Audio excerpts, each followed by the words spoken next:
for the presenters, you can type them into the chat box or leave it to the end when we've got some time, sort of a bit of a Q&A. But please don't sit quiet if you've got some questions, and we really encourage you to engage in the conversation. Now, is this screen moving? To commence the presentation, I want to acknowledge the sovereign lands that we all work on, live on, commute from. I'm here on the sovereign lands of the Larrakia people, Giramilla, Darwin, and acknowledge the sacrifices that have been made and the continuing cultural connection to land, ceremony, and country. Acknowledge elders past, present, and emerging. Acknowledge our Aboriginal and Torres Strait Islander colleagues at this meeting, but also our non-Indigenous allies. It is only through our collective work that we can draw on the strength, knowledge and wisdom of the sovereign lands and the knowledge of Indigenous people that will continue to progress in making a difference for First Nations mothers, babies and families.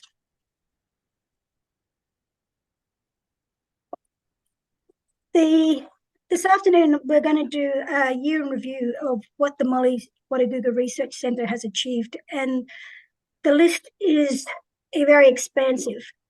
But before I do that, I actually want to remind everybody in recognition of the legacy of who the centre is named after, and that's Molly Wardaguga herself, who was very committed lady, Mabarelda Arda from Maningrida, who was very committed to improving the outcomes of her community members, her family, her kinship line, for Yolngu people to live a fulfilling, safe, flourishing life. And her work was very clear that she wanted people to be born on country and also have the privilege and luxury and cultural connection of also passing away on country.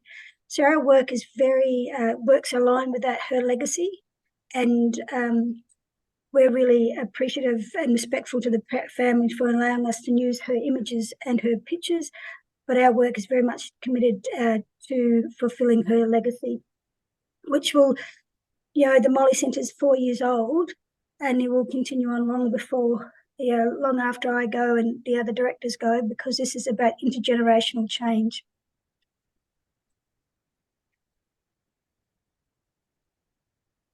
All right. So I'm going to, as I said, there's going to be the other directors who will introduce themselves as they present, that will give a snapshot of what a huge, exhausting, productive, we've had some big wins, we've had some big losses, but we've all lifted ourselves up and we kept on going. And in that time, we've been strong advocates, we've been strong researchers, we've been strong colleagues and allies with our partners. And our partners will get a special mention at the end of the work that we do. So it's a snapshot of what we've achieved at the Molly Centre. There's been some big things that we have achieved, and I'll get the other directors to talk about that. And so really these are just some key areas that we've been very successful, and we've also learned some lessons. This is quite a busy slide. And even if you look at it very quickly, you can see the first thing that sort of pops up is, wow, $38.3 million. This is, the Molly Wardaguga Centre was an investment by CDU to improve the health outcomes of Aboriginal and Torres Strait Islander mums, babies and families, using midwifery as the leverage point to make a difference, very much a long-term workforce investment. And so in 4 years, we have brought in significant amount of research grants, but also one of our biggest programs has been a contract that was won by the Commonwealth, which will be spoken about later, our FPP contract. You can see that in the sense of our staff, it's a very expanding staff with First Nation and non-First Nation colleagues. We have colleagues, our most popular site is actually in Brisbane, where most of our colleagues work from, but we also have the luxury of also having colleagues that are outposted from interregional centres. For example, Dr. Sarah Islands in the Blue Mountains. We did have Dr. Sandra Campbell in Cairns. We have colleagues in Southeast Queensland. And the thing is, and so it takes, as you can imagine, as a small organisation, it takes a lot of time and effort to make sure there's a that the Molly's staff are connected and well-resourced to do their job. We've also, in the last couple of years, looked at philanthropic funding, and we're very grateful for those people who have donated to the centre for a whole range of reasons. One has been for the Jackamere, one has been for the advancement of the goals and aspirations of the Molly Centre. And so we're very generous for that. We've also been very fortunate that we have a number of highly esteemed prominent researchers who are honorary appointments to the centre that are really committed to the vision of improving health outcomes, but not only health outcomes, well-being outcomes, but also they've also been researchers, they've been advocates, they've been clinicians who have worked with Aboriginal and Torres Strait Islander people. And we'll go through that list a little bit later on. To have a legacy, you've got to have a workforce that comes through the system. And we're really proud to have a number of HDR students who are working in conducting research in a number of fields, things like health economics, about models of care, reflective supervision, capturing and privileging the voices of women who are in the maternity system. And so we are really fortunate in building that workforce capacity. And we're excited. We aim to, I think we're looking to graduate 3 PhD students next year. So again, that's a long-term investment. So that's a quick snapshot. People think, oh, so for all that money, what do you get? We have the traditional outputs such as publications, journals, reports, presentation, things like that. But I think when I capture what impact do we do, it's the idea that we support and we work in partnership with our partners to advocate for the needs for the social justice of women, babies, and communities, and that's what our calling is. So there's a lot of measures that we'll talk about, the impact that we've made, but we can only do this in partnership with the frontline service providers. So that's a quick snapshot. So I'm now going to drill into deeper areas that still more significant changes within the Molly Centre in this time. I'm going to hand it over to Ben Thompson, who's our lead in the business unit. If you want to get grey overnight and you want to lose your sense of humour and you want to start scratching your head and see whether you're turning sane or not, go through an alignment. It's taken us close to 10 months, but having gone through that journey, it's also made us a stronger, more robust research centre. And before we started this, Ben had flowing locks. He was used to walk into work happy, and he still is happy. He's just lost a little bit of hair there. So I'll hand it over to Ben to talk about the alignment. Thank you, Yvette. So a lot of this update has been provided to the staff as we have been progressing through the realignment. As Yvette mentioned at the beginning, I think they started off with 4 staff members. So back in April 2019, and again, the growth of not only funding and different areas of research, but also the numbers of staff. So we're currently at 51 positions across the Molly Centre. A number of full-time, part-time, but also casual roles. And it was certainly something that was identified early, maybe mid to late last year, around realigning, restructuring the organisation to better focus on the work that needs to be done, to organise the teams, to minimize burnout, a whole range of things that were happening. And again, it's building the capacity of the centre to support the work that we do on the ground. So again, the growth of four positions to currently the 51 positions that we do have. I suppose throughout that process, we did have engagement with an external consultancy to support us through an informal process, so getting feedback from our staff group, understanding what the needs were from the people that were working in the space all day, every day. And some of the clear identifying areas that informed the restructure, the change of the organisational chart per se, was to really focus on the values of the university, but also to focus on the value of the centre. And the university itself has a strong focus on First Nations leadership. It was identified within the process of the feedback and input that we needed to identify strong First Nations leadership within the team. And Yvette Roe, it was identified, but certainly something that was supported by the senior staff members, that Yvette Roe would be the sole director of the Molly Centre. And it was certainly supported by the team in the sense of decision making, our focus area, our positioning across the Australia within First Nations, not only research but service delivery, and then also as a First Nations organisation within the broader Charles Darwin University, that we needed that senior leadership.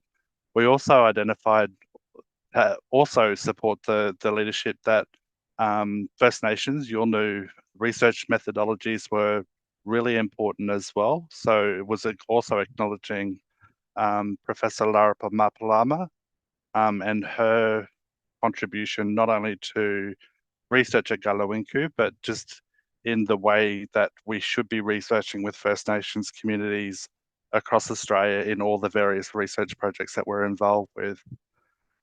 In saying that, there was a middle management group that was identified, and again, the focus areas were around research and innovation, led up by Professor Sue Kilday, and continuing on the research agenda that she has been working on for quite some time over her lifetime career in the space.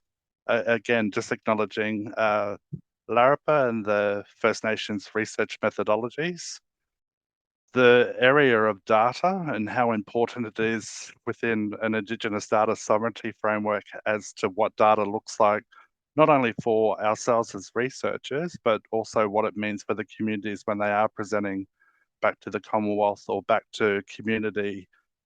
Data plays a really important role in demonstrating that improvement. And it's also yes, presenting the improvement in the numbers as such, but it's the stories that certainly do count and reinforced by the data that we do receive.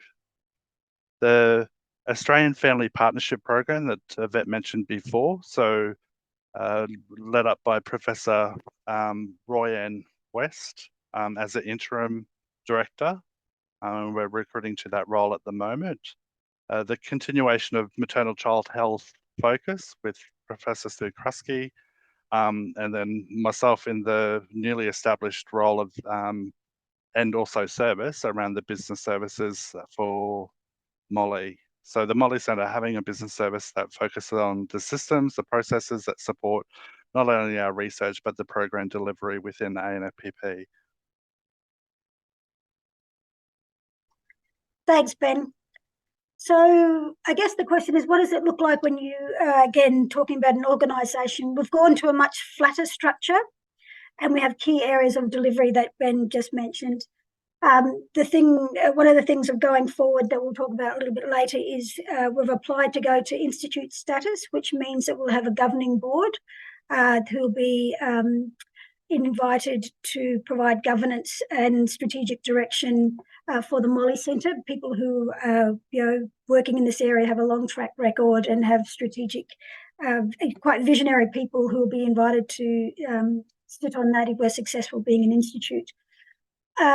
One of the things about alignment, again, we need to thank the people and culture at CDU for supporting this process. Thanking our staff and students for their patience, their contribution to engaging in a process. Alignment is not easy. Change is not easy for staff.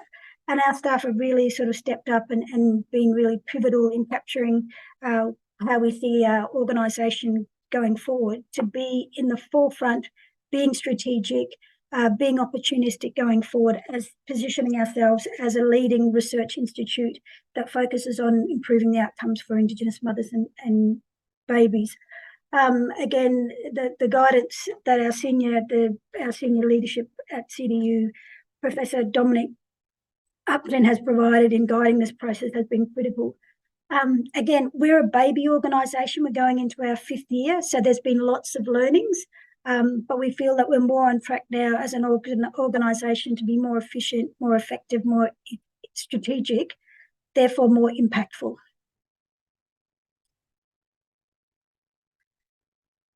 Becoming an institute, again, there are benefits. There's also a lot of work. Again, it will position Molly Centre quite differently within the organisation. We'll have access to different resources. We'll be considered a further strategic investment within the university.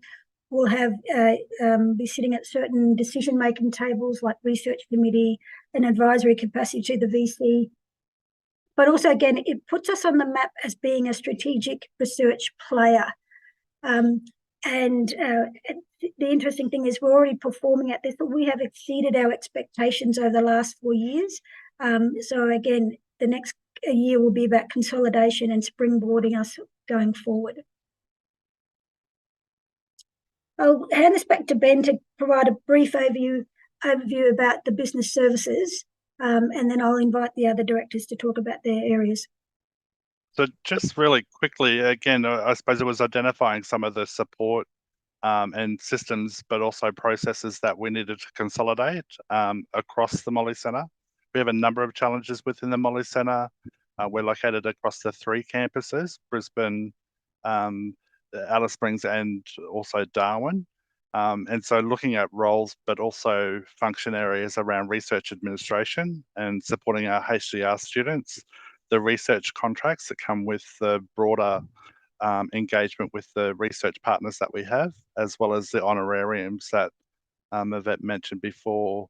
It was also consolidating our voice in a single role, marketing and comms, to support all of Molly Centre, and to, again, present us in the work that we are doing and achieving on the ground. Operations and support for having, again, a centralized focus on the finances and resource management and compliance, and then also having a lead, but also key contact in recruitment and people and culture as well.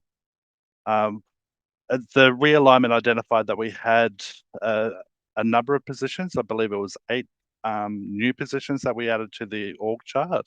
And then during the process of the realignment, we had a number of staff movement and changes. So it ended up being around 17 positions that we have vacant leading into the shutdown.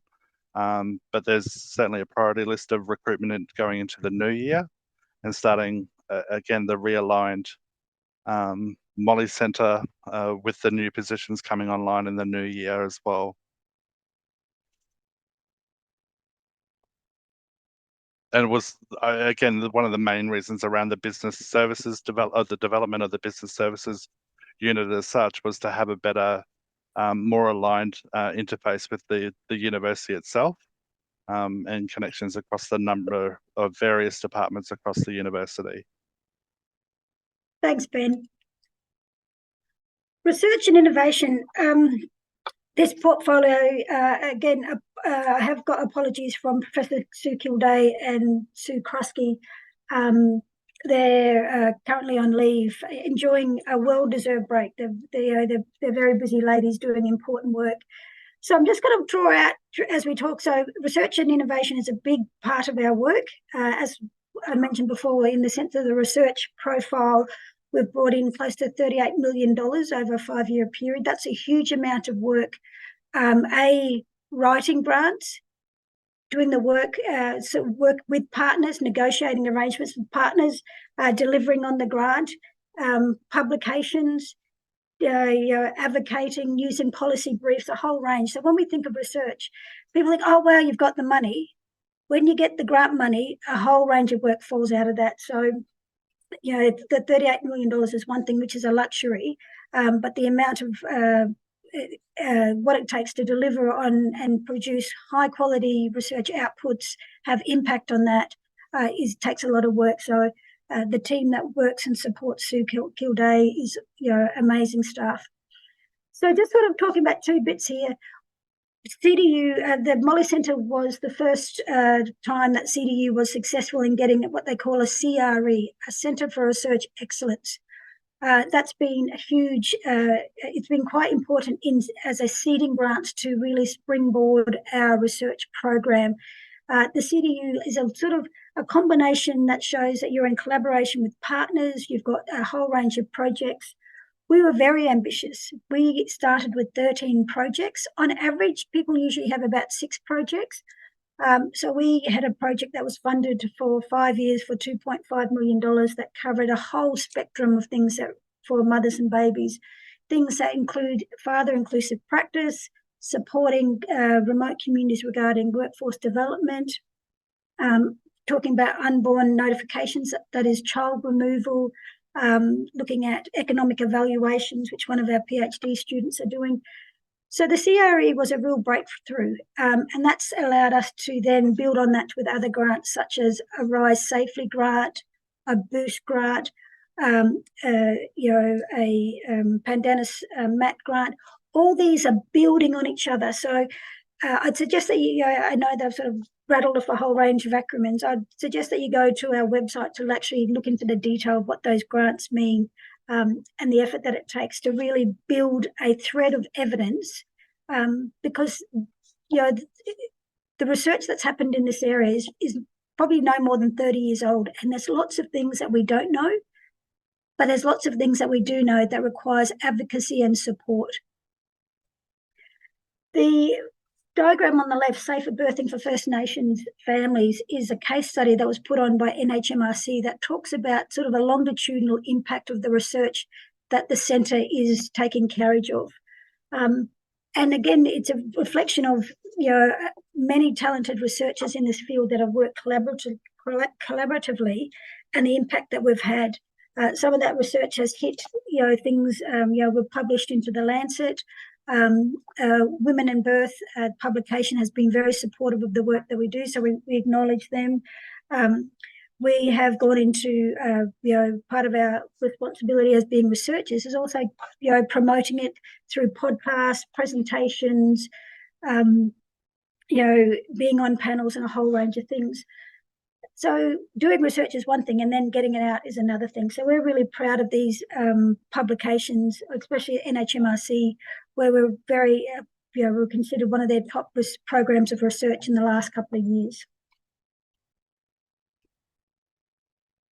I'm going to hand this actually over to she's Associate Professor Sarah Ireland, who leads this work in partnership with Professor Larapa Maipalama, the work with Galawinku, which is an amazing bit of work.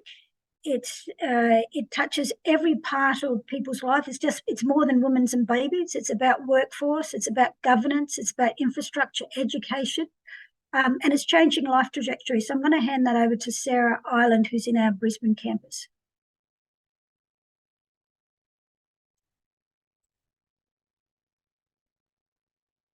Sarah?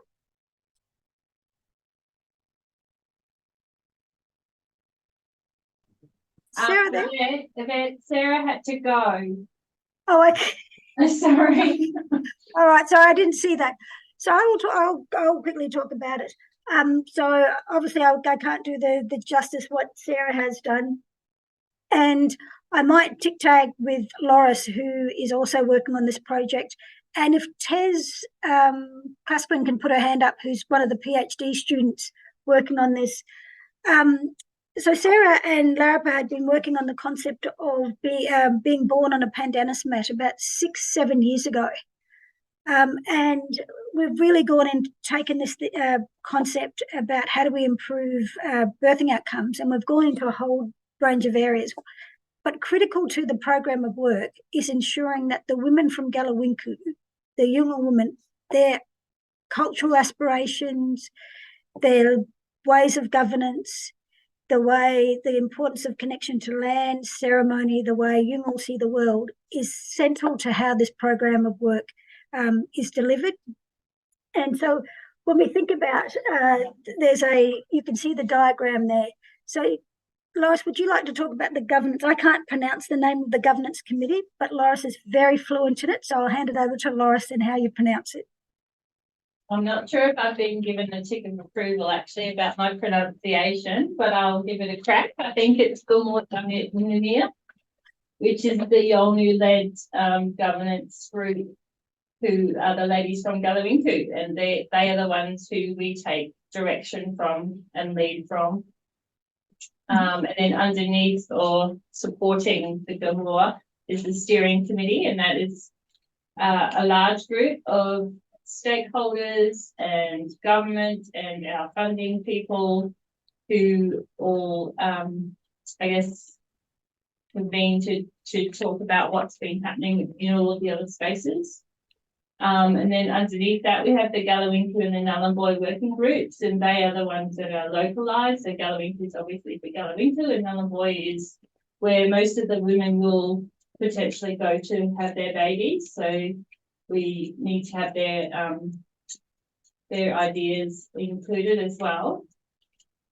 And then underneath all of that, we've got 3 separate subcommittees for publications, which involves, again, members from the Wardaguga to authorise and, I guess, assist us in trying to tell their story their way, and how they want us to give that feedback that way.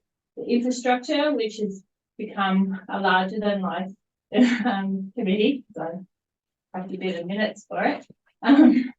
And there's 2 short-term solutions. There's a short-term solution and a long-term solution, and we're potentially looking at going down the road of building a facility on Gallawinku. But obviously that's way down the track. And then the employment committee, which is based on the roadblocks that we've had in terms of the Fair Work Act, that we're unable to employ Jacamia as to how they want to be employed, in terms of their employment is sort of run on Guratu, which means kinship, and our legislation doesn't see that as a method of employment. So we're advocating to try and make that change. So in research concepts, the Gallawinku is a complete paradigm shift on how we do research. So usually we have a researcher that engages in English, who talks about institutions, we talk about MIA, this is the rules that we do it. The Gallawinku has actually regrounded us on the key principle above Yolngu ways of knowing, being and doing. So as an institution and a centre supporting this, we've actually had to come back to the basics of how do we, when we talk about Indigenous research methodologies, we've had to peel back the colonial structures and actually privilege this. So this is a very much a paradigm shift about, for this community, this is how they want to work in partnership. So it's been a privilege and a pleasure to work with these ladies. And many of the things that we think is assumed, imagine if you're living in a community and English is not your first language, and you're talking about research design, you're talking about statistical analysis, you're talking about institutional agreements. These are not concepts that are everyday concepts for you. So as a research centre, we've had to learn and accommodate to make sure these women are front and centre of driving this program of research. And again, shout out to Professor Larapamepalama and Senior Researcher Gunjunboy. And then, so Laura sort of touched on this. This photo is actually, again, part of research is the role of advocacy. One of the roadblocks was developing a workforce called the Jacamia, which are pregnancy and birthing companions that work with the Yolngu ladies that will support them through their pregnancy. They're not clinicians, they're cultural workers, they're selected by kinship line. And the current Fair Work Act does not allow us to employ these ladies legally. So we actually went to meet Minister Burke to actually thrash out the issues that the current legislation, which currently fits 98% of the employed workforce in Australia, does not fit for very remote communities. And the Minister Burke gave us a 12-month commitment that he would try and get a resolution about how do we allow women who operate on kinship basis, that doesn't do a 9 to 5 work, We don't have timesheets. We don't, your relationship with people is not clocked in and clocked out. So that's been one of the challenges, and we've been really supported by a non-Indigenous ally solicitor, Danny King, to really work through some of the legalese regarding employment legislation. Again, when you're in a resource poor community like Galawinku, the idea of land access, building a training facility, the long-term vision of having a birthing facility is something that you can't commit to a community, say, yep, we're interested in research. Actually, it's a long-term commitment. So we're going to be working with this community and for this community for a long time to come. So infrastructure is going to be a big issue that we need to address. And in light of that, again, Jackamea came out in 2019 and continues to win international film awards. Just to, again, get out the idea of what is Jackamea, why is it so important, especially when we know that 1 in 5 babies in remote East Arnhem are born too small and too early. That is the challenge that we, as a research centre, have to face, but it also gives us an opportunity to bring our A game to work with this community and for this community.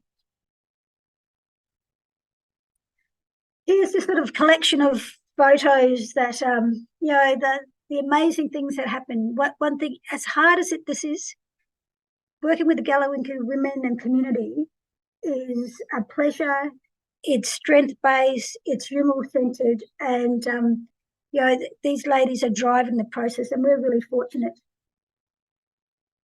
And as you can see here, this is Pat, and Pat, who's a cinematographer, and Lara doing hard work in the field, recording the next documentary that's going to be following Jackamea. I'm going to hand this next part over to Dr. Yugao. And as Ben said, this was a newly created unit.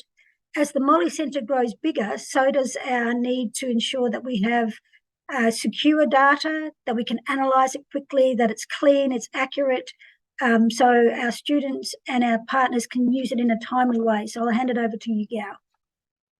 Thank you, Yvette. Yeah, as Yvette said, the data unit is new, but then all of this work in this year has been, always been done. I'm the only person currently in the data team, so we are hoping more people will join the data team in the future. So of this year, we have been the data team is aiming to provide support to partners. The partner means our internal Molly Centre researchers, students, and external partners. And so in 2023 is the year we analyzing the existing data from existing projects and the applying for data for new projects. For the existing data we are analyzed is the ARBOR's project. We evaluate the clinical effectiveness and health economic evaluation for the birthing in our community compared to the standard care. So the clinical efficacy of the bio compared to standard care paper was published in Lancet Global Health. The health economic evaluation paper was published in Lancet Regional Health. So we really proud, the high quality we publish for our research. And the text in the ARBOR's project was started in 2019. So it took 7 years for us to finally publish papers. So it's not like a lab research, we can publish 100 papers for the health service. And for this sort of, service redesign with Molly Centre doing, it took a long time to finally see the results. And so for the new, Molly Centre also have a new event. Do you want to add anything? No? Okay. Molly Centre also rewarded for the MRFF grant last year. So that's a $5 million 5-year project. We have 3 research sites. One is Galawinku, another one Central Australia, and Waminda. For these 3 new research sites, we already applied all the ethics, protocol, registered trials. Now we are applying for the data. For the baseline data. For the Galawinku, we are doing data linkage between the anteparnatal database, emergency department presentation, care flight, PATS, the patient travel assistant. And so all of this data we already get approval to access. And we are just hoping, Meanwatch will extract all the data and then we start analyzing early next year. For the Central Australia, we similar process, the data linkage. And one of the PhD student, Bray, is attached to this project to look at the baseline preterm rate for Central Australia because it's a miss over many years. Central Australian women being evacuated to South Australia, to Queensland, to access, if they have a preterm labor. So we are trying to find out what are the true preterm birth rate for Central Australia. For Waminda, we transition from a existing project called Boost to the new project Rise Safely. We wrapping around we finished the Boost project this year. All the data collection finished. We finished the report based on the baseline data analysis. And for the new MRFF Waminda site, we have already, ASICS, we received ASICS approval, registered trials. So it's happening. We're going to apply we're working with a partner to identify any, data gap.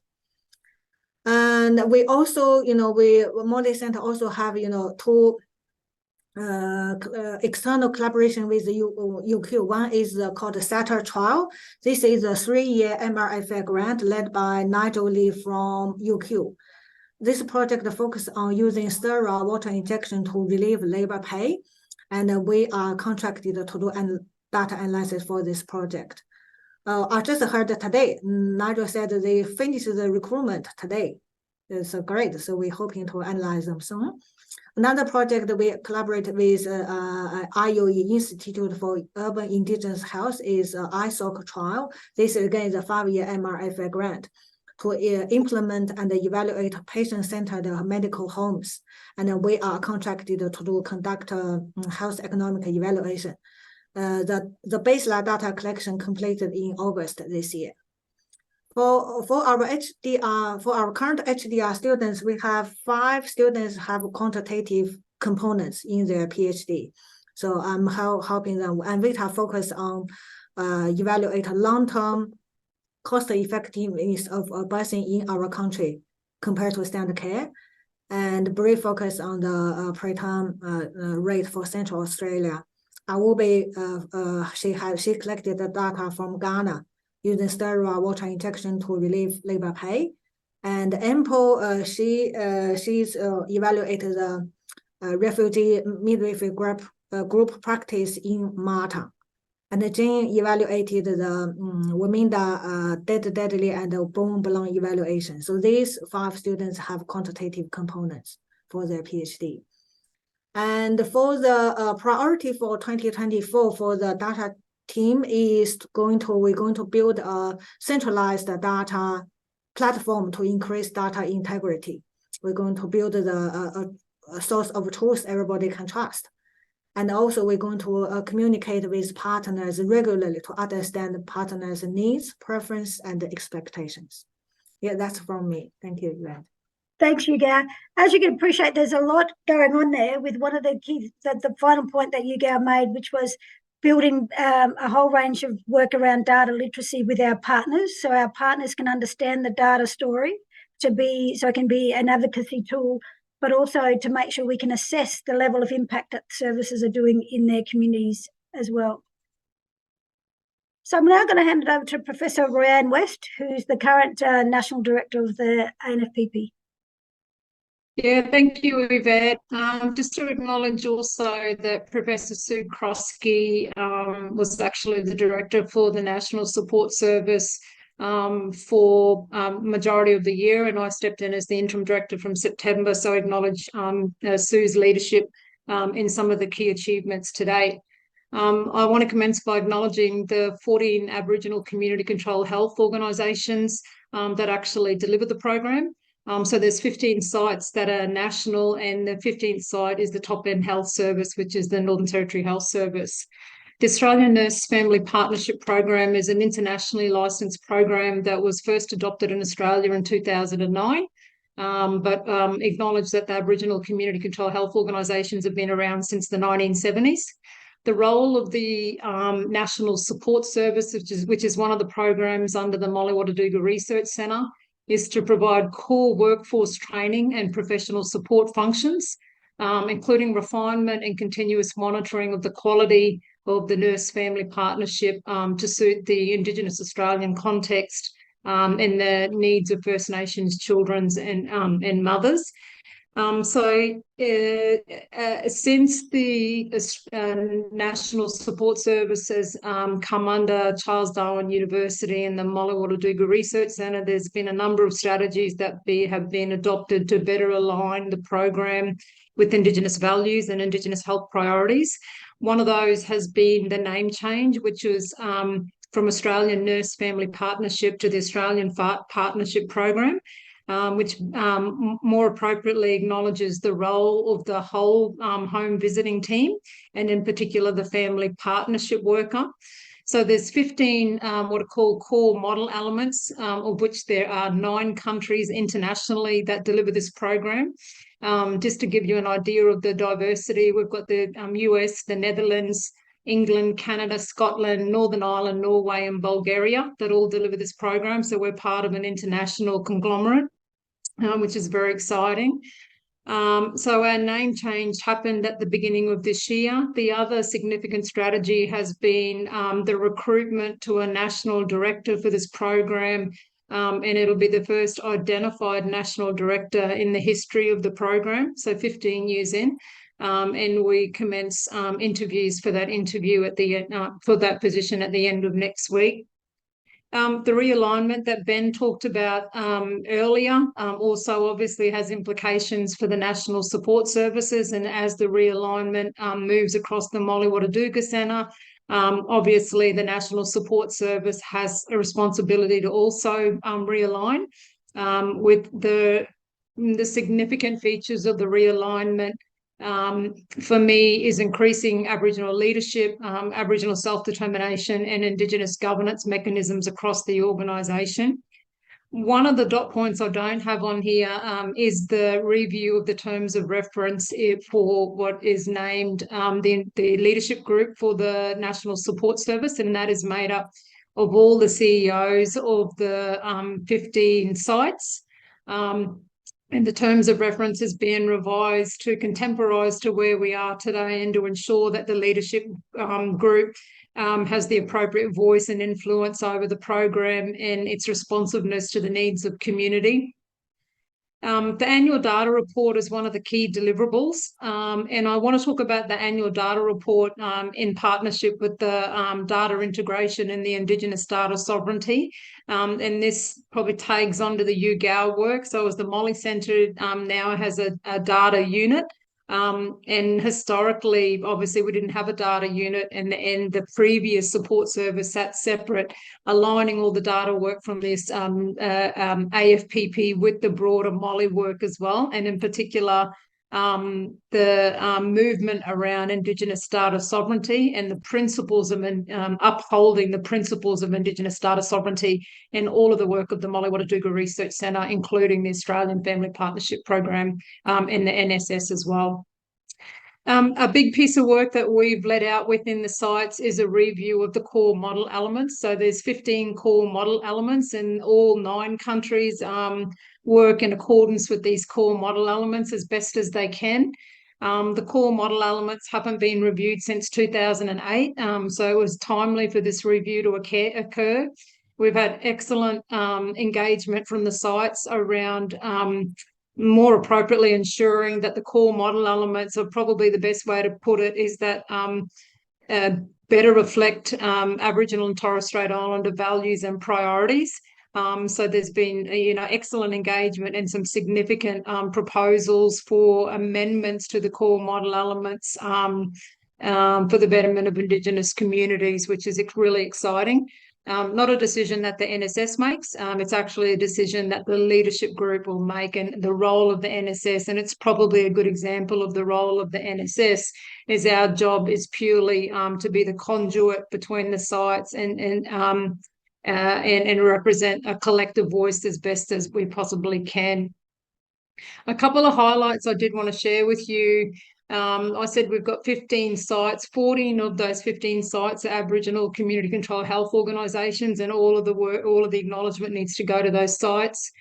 577 active clients across the 22-23 period.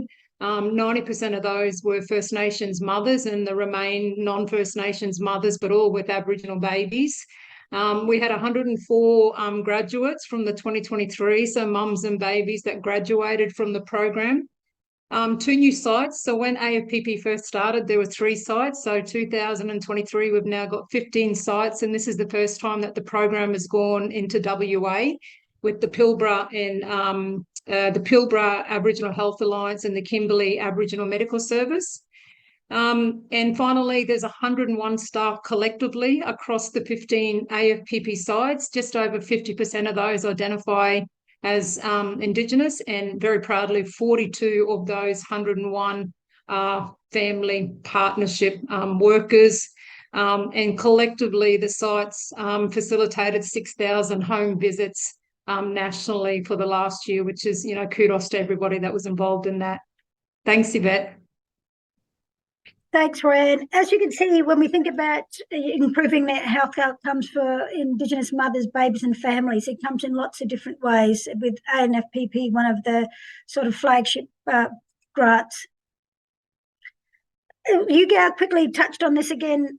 Just want to flag, we have sites in southeast Queensland, in Brisbane, on Turrbal Yarraga country. We have Waminda, who's a regional site for us, who is an outstanding organisation that was established almost 30 years ago, which looked at really focusing on the needs of Aboriginal women in South Coast New South Wales, where we've had a relationship with them for almost 7 years in supporting them to evaluate programs, but also to establish their own birthing service. Last year, they were funded by the Commonwealth for $22.5 million for infrastructure to develop a multidisciplinary integrated service. And we've been supporting them to put a research framework around it. Again, they are just going forward in leaps and bounds. We're really proud of that relationship. They've taught us a lot about research and how to do research with the mob on the South Coast, and we've been students of theirs. I remember the chairperson, Auntie Pam, many years ago said to me quite clearly that returning birthing back to communities is part of our healing process.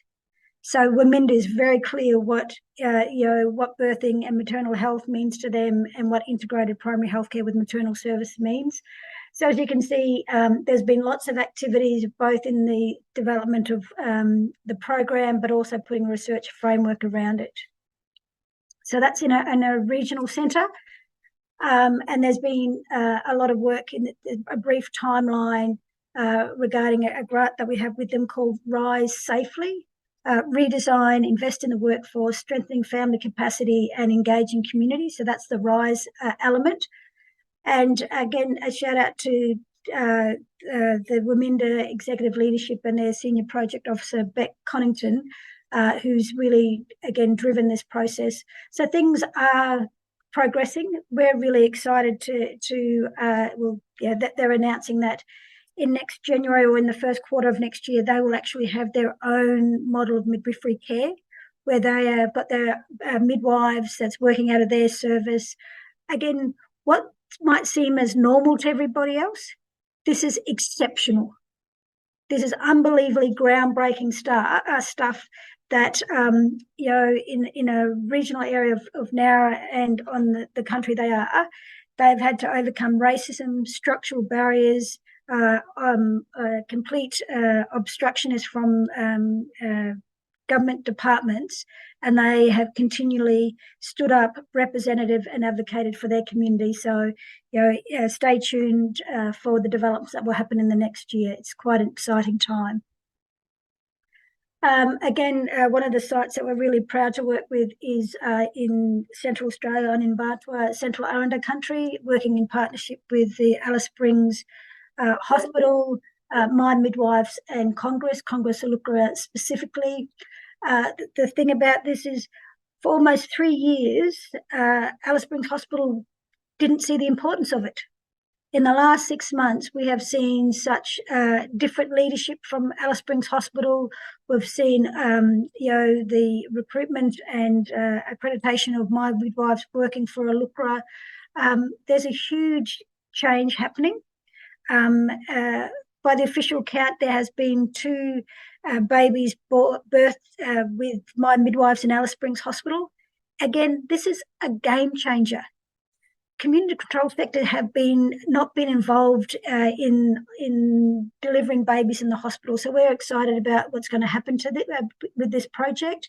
Again, with Congress being really clear that they want to have a service that aligns with their grandmother's law of Central Arundel Country, and us, the Molly Centre, how we as a research centre can support their aspirations.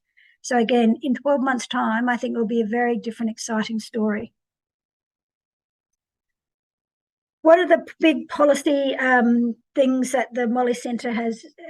Again, research is about telling a story, but what you want research to do is actually have impact, and you want research translation.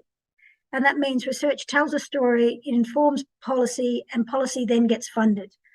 Last year at the Best Start to Life conference, we entered a process of drafting a roadmap about what birthing on country services should look like in 10 years. And this project's been sort of led out by Dr. Jai Allen to draft what does birthing on country look like in 10 years, knowing very well that in 2012 we already had a Commonwealth document that sat on the shelf, outlined what birthing on country is, and was never funded. So we have done a very descriptive roadmap looking at what does redesign look like. What is investing in the workforce, both Indigenous and non-Indigenous? How do we strengthen family capacity? So having a baby is one thing. How do we support people to be the best parent? We know there's some people in our community that do amazing jobs, but we also know some of our families are vulnerable. And what we know that's missing from any redesign process is how do we ensure there's genuine community engagement and control? So the roadmap it's in its last versions. We've been really clear about it's been a collaborative, iterative process with First Nations voices endorsing the last product that will go to the Commonwealth for Minister Burke that we will hand over, and hopefully he will see the merit in the both policy and fund it. Again, it's a roadmap that has come from people who deliver these services, who are primary healthcare providers, and also work with our people in the community. So we aim to anticipate that and deliver that to the Commonwealth early next year. Sorry about that. So one of the things, is always the stuff of when you enter the arena of going for grants, you're always looking at where's the next dollar coming from. And we, again, through the leadership of Professor Sue Kilday, and the research team, Yugao, Jai Allen, Loris, the team rallies together to put in very competitive, high-quality grants. One is that we're always looking forward. We've got a research team that we need to support, and the needs of the partners are huge. So these are 4 big grants that we've put in this year. We know that the third one, the one Department of Health, was unsuccessful. So we're waiting for the other 3. The one to Minister MP Marion Scrimgeour will go through. We don't know what will happen with that. We hope that some of those elements will go through the finance process of government, but there's no guarantees on that. We are holding our breath for the Rapidly Applied Research Translation Grant, which will support another series of work to support our partners in the field. So, as you can see, there's research is about selling an idea to a bunch of reviewers that might not know your work. So, communicating complex ideas in the most simple way is a skill, and Professor Kilday is very good at that. So, fingers crossed we do get some funding. Again, the seminar series, part of the Molly Centre is to communicate with a whole range of our people who are interested in our work, to our partners, to our staff, to within the university, external to the university. We've had a real diverse collection of speakers that were feel very grateful for their time and their presentation and sharing their wisdom. As you can see, there's Francesca Story in New Zealand talked about the neonatal unit. Dr. Josie Douglas talked about the yes vote and what it means to birthing on country. Melinda Connors talked about her personal experience about being an Aboriginal midwife. That series will continue next year, and so stay tuned for that. Again, outputs are really important. They're things that the university value. It says, look, it's how busy I am, and also it's about impact. There's been a series of publications and reports that we've put out. We're really mindful that whatever we do, we put a report to community in a way that community can tell their story. It's not about the Molly saying, oh, we did this or whatever. We've got to make sure that those stories reflect the community aspiration in a way that really they feel comfortable telling them. Reports are one thing. If you've seen Sarah Ireland and Pat Jose's work with Lara as part of that team, the use of videos and communicating using vignettes is really important. So again, another insight to how busy the team is. I am coming to the end. I do want to have a special shout out. In the middle there, you have Professor Lara Palama, who was nominated as in this year's Territory Elder of the Year. She was unsuccessful, but I wanted to again recognise her now being a professor at the Molly Centre. In normal sense, she would be considered as an emeritus professor. The knowledge and experience that she brings to education, Yingol methodology and research is outstanding and of high calibre. Again, generational knowledge, cultural knowledge, sacred knowledge is really appreciated. As a leader, we really appreciate her and respect what she brings to the table. On the left there, you forget that people get ready for retirement. Dr. Sue Moore left the team after a couple of years. She had worked at CDU. We had snapped her up. Her leadership around project management was really critical, so I want to acknowledge that. And the young lady on the right, Kayla Heinemann, joined us, almost 8 years ago. She was a community researcher, and she came as a young lady and decided to go on to another university, and it was like seeing one of your children leave the nest. Her contribution to establishing the Molly Centre, setting up the infrastructure, a whole range of things when you're a resource-poor organisation. Kayla was at the front of that. So to start as a community researcher and to leave us with a Masters of Business, and for her to go on to bigger and brighter things, it's something we're really proud of. So again, thank you to them. So I want to sort of leave, this is the second last slide. The Molly Centre is a lot of things, and it's hard to capture, what is the Molly Centre? And, you've got a whole collection of things here. You've got people, this young girl up here, she went to maternity leave, Kiana. We were being advocates. This picture in the middle is, this is Virginia, Molly's daughter. And it takes me back to, almost 5 years ago when we launched this thing called the Molly Centre. We have come a long way, but we are always grounded in Molly's aspiration. Members of the ANFPP team, hard at work on Cable Beach and Broome. Here are some of our students. The Molly Centre works really hard, and our biggest asset is not the $38 million that's in the bank account. It's our staff. It's the way our staff conduct themselves. It's the partnership we have with our partners. It's the trust that our partners give us to work really hard. And also it's because we've got people that we work with and we employ that really believe in the principle of social justice and making a difference when we work with our communities. Again, this is the sort of stuff as an organisation going forward, there's always red flags and opportunities, and we're not naive to think about how do we sort of bulletproof ourselves going forward. Midwifery insurance is going to be a big factor where we are doing stuff with Congress Alukra and at Waminda, and also the Institute for Urban Indigenous Health, because it affects what kind of services the midwife can provide, whether it's in hospital and so there's a big national sort of crisis at the moment where the decision's resting with the minister to make a decision on that. Otherwise, really, it's the structural inequities around registration that's stopping those midwives working for a community control sector. And to me, that's almost criminal behaviour. Yugao talked about the importance of data linkage. Data is always complex. It's about the amount of it, how you manage it, what do you use it for.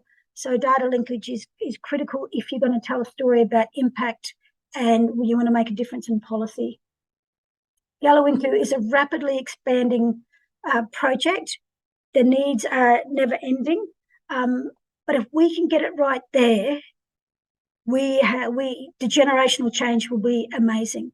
But like most of our communities, housing and infrastructure are outside the health sector, and they're always going to be huge demands. So we're not committed by research projects. We have got a long-term commitment to this community, and it's not this community, it's East Arnhem and the rest of the territory and what learnings can come from that. At the end of the day, things are always limited by funding. Although we've put in 4 grants this year, we will be going for another 3 grants next year. Demonstration sites, the Waminda, Galawinku, Imbatua sites, there will always be demands for funding, and we've just got to be, again, good advocates, good research writers, grant writers. We've got to be able to tell a story, not only just the hearts and minds, but the evidence and why it's a good investment. Again, they're red flags, but our team has stood up to bigger challenges and will continue to stand up. And again, as a young organisation, we feel that we've hit many things above what we thought we could do. And so we're looking forward to these challenges, but also looking forward to our Christmas holidays. So finally, I know there's one question there. None of this work could be done without the staff, the students, our partners. To touch briefly, again, something I said in a meeting early, this year was quite a testing and emotional time for many Aboriginal and Torres Strait Islander communities regarding the referendum and the outcome that was done there. And from the Molly Centre, no vote was a vote for the status quo. The Molly Centre is really clear.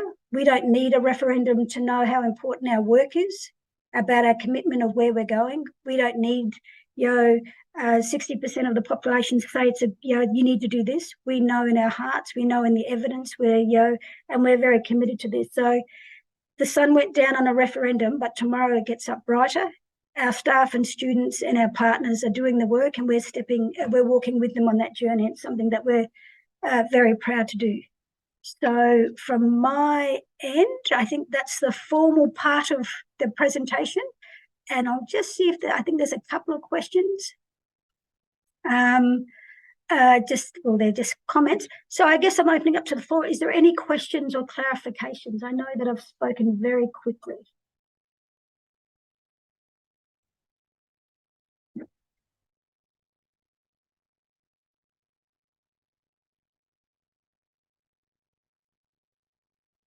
So just a little comment there from Deputy VC, no, it's Alice Doyle, who used to work at Yalu, I think. Is this the same Alice? I think so.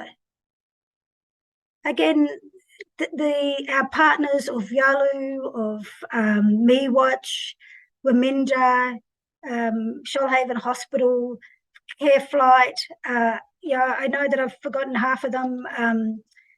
They're really critical. And again, they've been good teachers of us, and we've been able to bring our game to the table, and we're learning all the time. Anything else?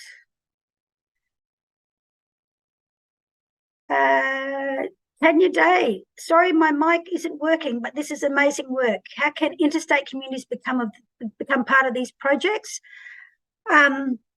one of the things about the Molly Centre is that we don't go anywhere where we're not invited. And we know that, the things that we're talking about are not limited to those partner organisations.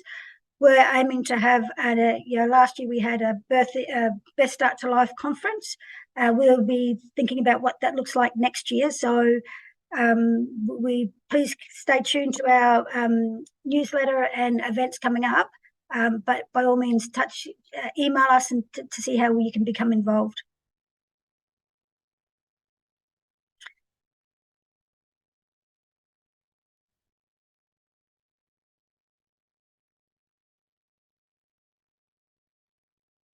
Anybody else? So your work and I apologise if I don't say your name properly. Yandawai. Sorry, I'm just killed it there. Your work and impact is simply incredible. Thank you for sharing your experience and knowledge. We're here in the ACT, Ngunnawal Ngambri country, just starting our journey. All I can say is everybody is already on a journey, and if we can, again, as a research centre, be part of that, draw on our experience, help facilitate a conversation, that's what we're committed to. And with all the challenges we've overcome, the solutions have always come from community.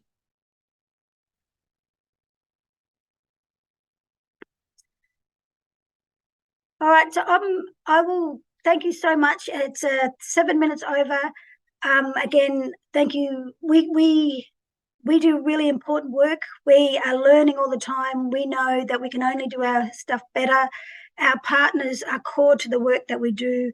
And again, we do our work with the social justice framework, and it's something that we're really proud of. And going back onto Molly's work is that, we just keep doing the work because it's real important work that's going to make a difference to women, babies and families.